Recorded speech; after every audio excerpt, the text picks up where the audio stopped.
بنا وانظر لآيات الجمال قم بنا وانظر لآيات الجمال كن كما غيث على وحوي فضضاضا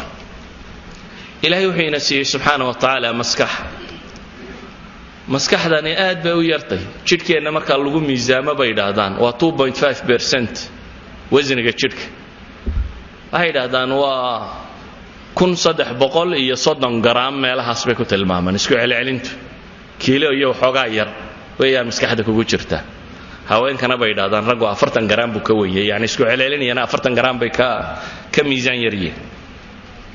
maskaxdaasi waxay isticmaashaa baa la yiraahdaa jidhku waxaad oxygen neefsato oo dhan dib u jiido rubuc kamida kaligeed baa cunta allaaliya waxaad oxygen cabto rubuc kamida maskaxdaas cabta maskaxda waxa ku jira balaayiin unugya ah maskaxda inugu jirta waxay yiraahdaan 22 decimeter kama taqaanay centimeter ma hoos uga sii kac decimeter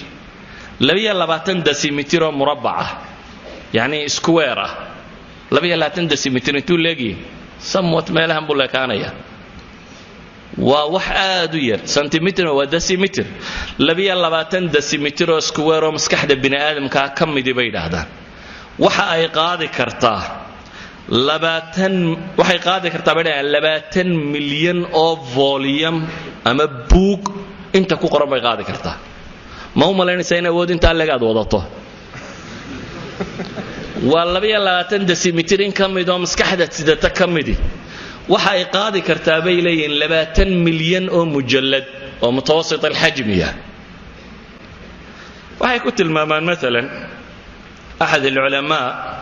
wa professor kala Mark Rosen oo kamida culimada maskaxda daraasaysa jaamacadda California sanawaad badan buu daraasaynayay kadib wuxuu leeyahay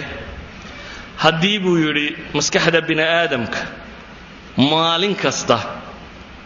10 معلومات في الثانية الله شيء قبولي سكند كستا 10 شيء هدي الله شيء قبولي سكند كوال برقصي هل كم من يتبع لحدا سكنه سكند كستا أما ثانية كستا أو كم إذا الله شقفك هدي الله شيء قبولي 10 شيء 10 معلومة الله شيء مدة لحدا صنادات الله قوة هبين إيام مالين تونا أن لك لتشوشين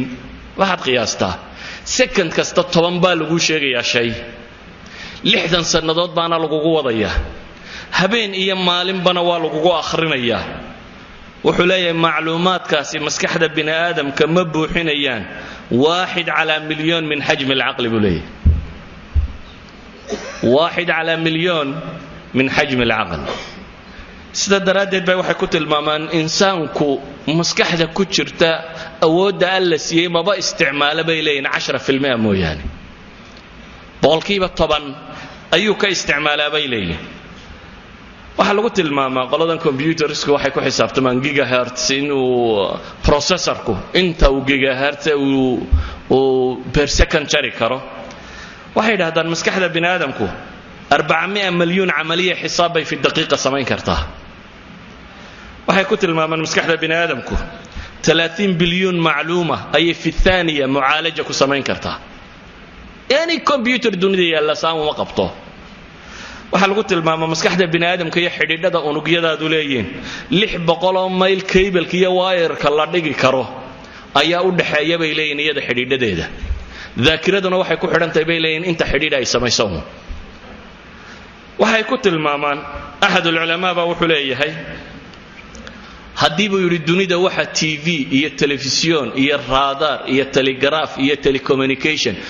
waxa wax lagu xidhiidhiyo dunida yaala hadii inta la yareeyo buu yiri aqliga bini aadamka kala loo ekaysiiyo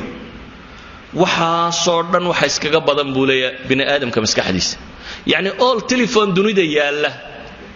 waxa allaaliya waxa switch dunida yaalo la isku daro maskaxda adiga ku saaran intay process gareyn karta ka badan sida daraadeed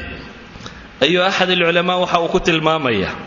haddaynu isticmaali lahayn buu yiri xaasuub ama computer maskaxda uun bal ku dhow haddaynu isnaana sameeya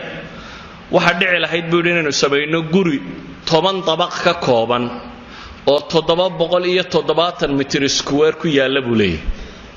يعني بني آدم كيبلدي سوي حسابه سكو حدو كمبيوتر استراتو بس كحدا يرى adiga ilaahay kugu rakibay shaqaday qabato wax u eeg wax qaban kara in la sameeyo waxay qaadan lahayd buu leeyahay xajmiga 770 mitir square oo 10 dabaq kor loo dhisay xajmi xaasuub leeg buu leeyahay barnaamijyadiisa misaal la sameyn kara buu leeyahay taayada reeba yani programska ku shaqeyn lahaa inta lagu sameyn karayo iyada reeba